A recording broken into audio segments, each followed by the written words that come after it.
Good afternoon, Miss Sam. My team will be introducing the Carnival Party at Punggol and Pasir Ris. I'm Celine. I'm Doreen. I'm ShiJie. I'm JiaJin. And I'm Shawn. So our event, the concept is actually a countdown carnival party within the area of Punggol Waterway. And our target audience is actually the residents living in Punggol and Pasir Ris. So our venue of this event is Punggol Waterway. Our objective of this is to allow the residents of Punggol and Pasir Ris to socialize and bond, and to also help raise funds for a charity in helping the less fortunate, and also to come together and celebrate the new year. So our source analyze, we have our helpful side, which is the strength in experiencing in the event as guidelines, and also connecting in the previous sponsors. Our opportunities is actually bonding of community, raising of funds, and gain more recognitions. For our harmful side, which is the weakness, our sponsor for our new events, because this event is our first time doing it, so we may not be able to get some of sponsors that we want. And also we have a weak community spirits where the community seldom meet up together and bond. So thus we have a weak community spirits. And if a key member resigns, we actually might have to stop some of the process of this event, because this key member may be in charge of major things that for this event. So if the key member is to resign, this event may not be able to start the day that we wanted it to be. So we have also our threats, our weather, which is unpredictable, and some of our events is at outdoor events.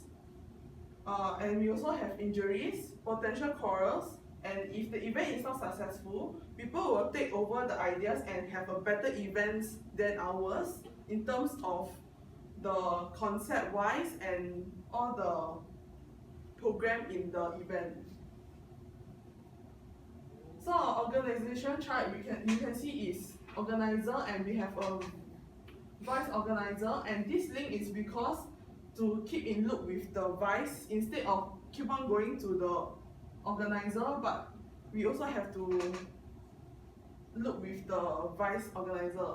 So under this, they have 6 of the different heads, which is the finance department, logistic department, marketing department, programmer, security, and emergency team.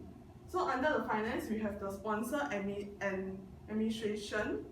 Under the logistic, we have the volunteers, which is the RC members and the ushers that we are recruiting. Marketing is the event officials, publicity, and media.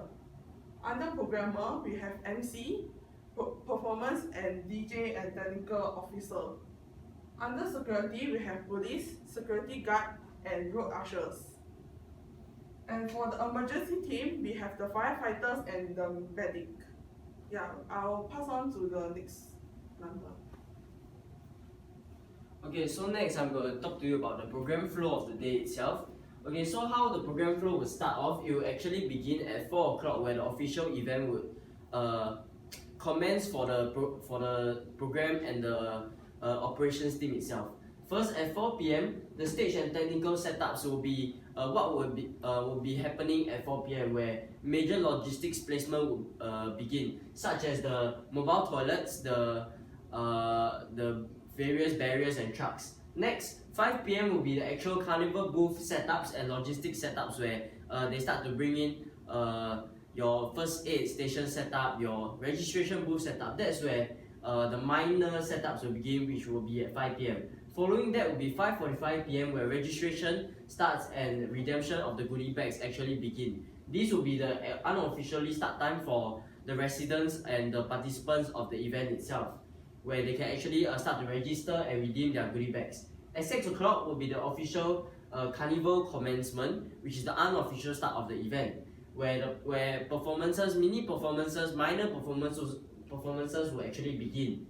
and the event, the performances, and the official and the carnival commencement would actually commence all the way until 7 p.m. In which in the middle 6:30 will be the preparation for the guest of honor's arrival, where the MC will actually begin to gather the crowd at the main stage to prepare them for the arrival of the guest of honor as he enters the venue.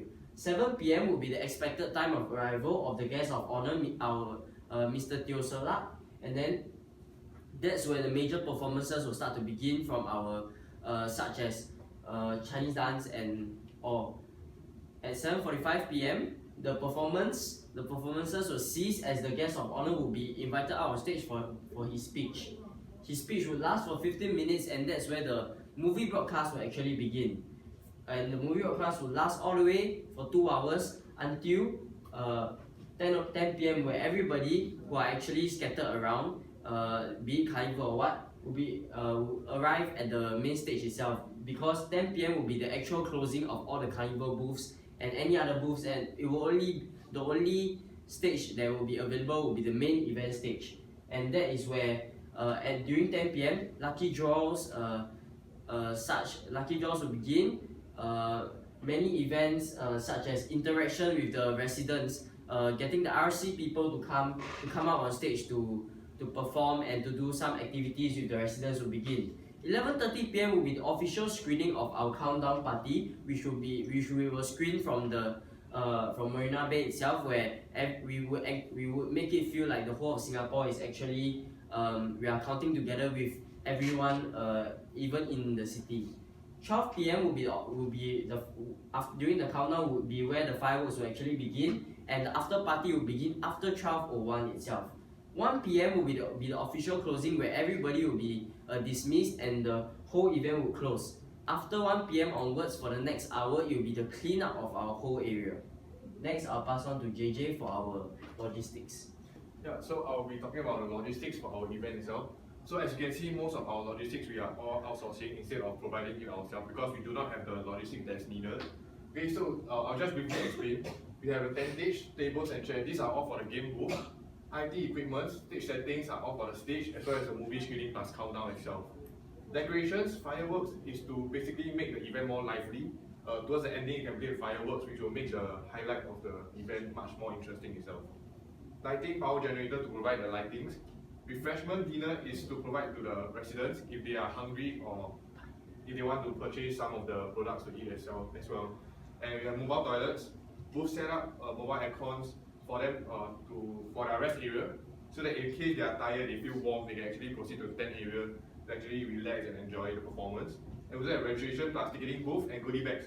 So before they enter the event, they'll have to register and get a ticket itself. Once it's done, they'll be able to get a goodie bags, which will then be able to allow them to enjoy all the performance as well as the game itself.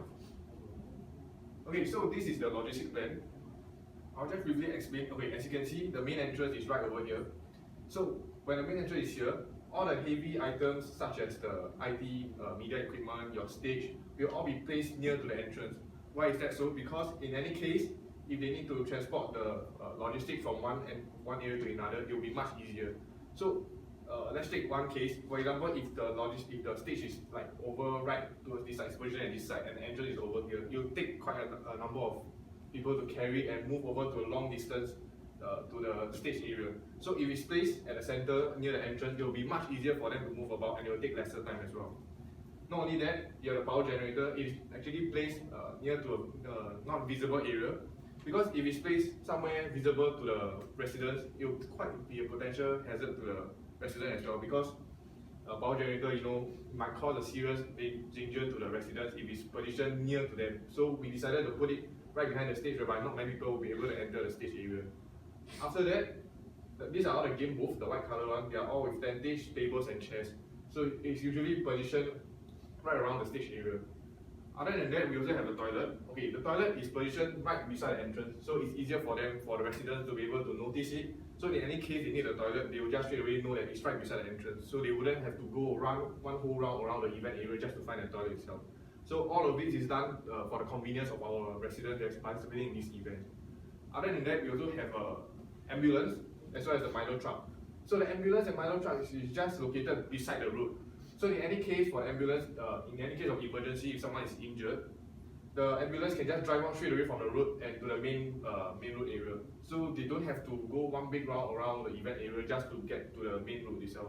So with convenience, there will be much less delay in any case of emergency situation whereby the patient, might be bleeding and stuff. So when it's positioned beside the road, the ambulance can just immediately drive off without any delay and straight away to the hospital itself. Other than that, the fireworks, they are placed near to the water area. Okay, as you can see, the fireworks are positioned quite far away from the event area. Why is that so? Because fireworks, as we all know, is quite a dangerous item if we consider it as a dangerous item. So if it's placed somewhere far away from the event area, the residents will not be able to go close to the firework and it wouldn't be a danger to them, and this will be a safety measure for our event itself. So I'll proceed with ShiJie for the facility plan. Okay, now we'll talk about the facility plan.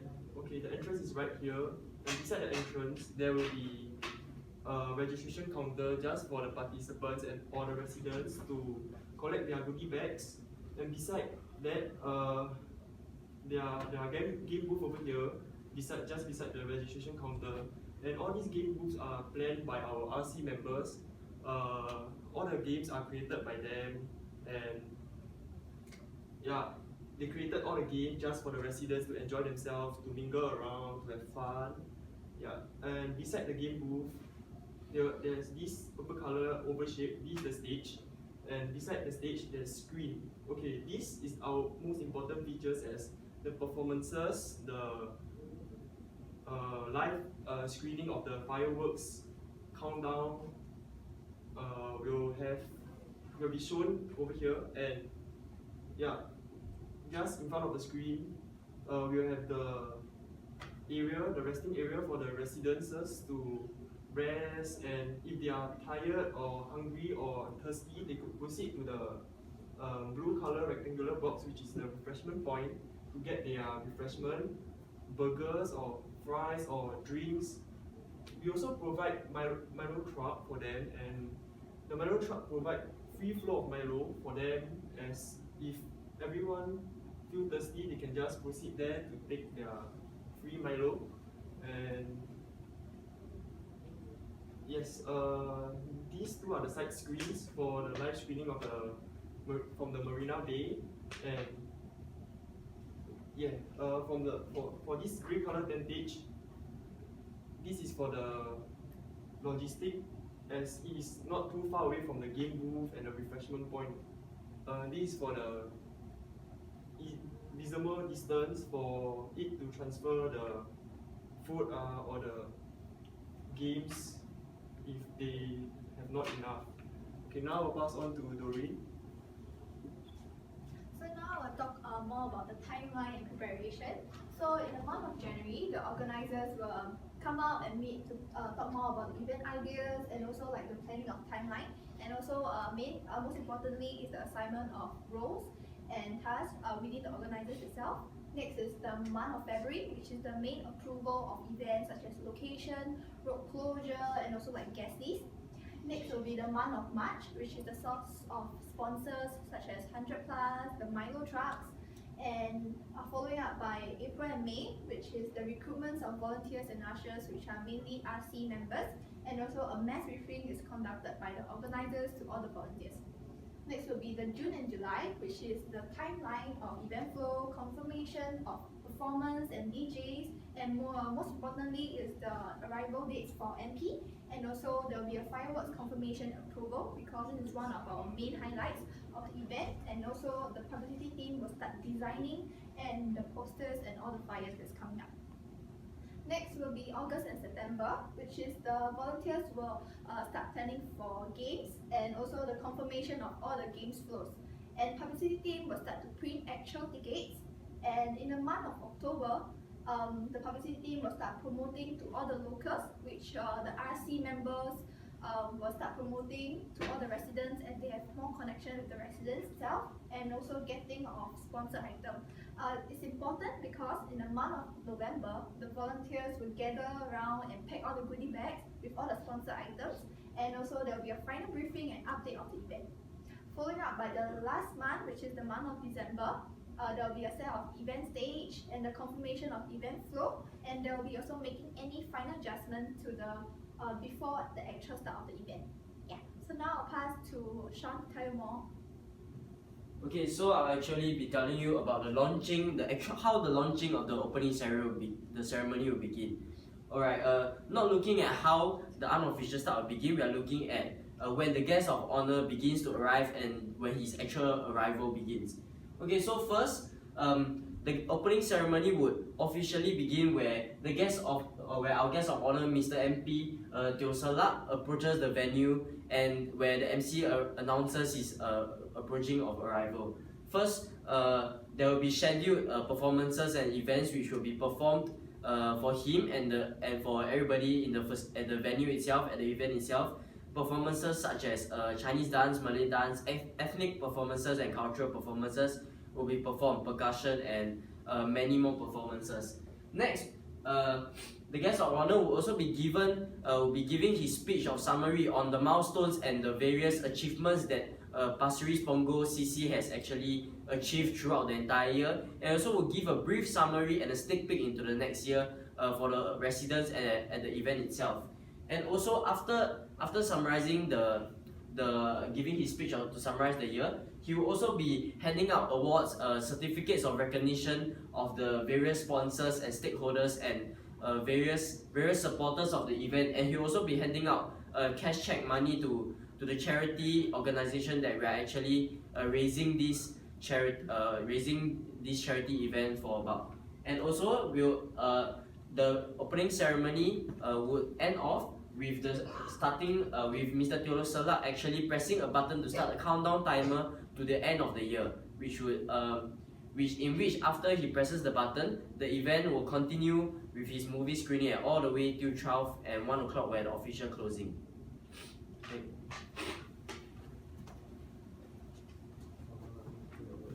Thank you.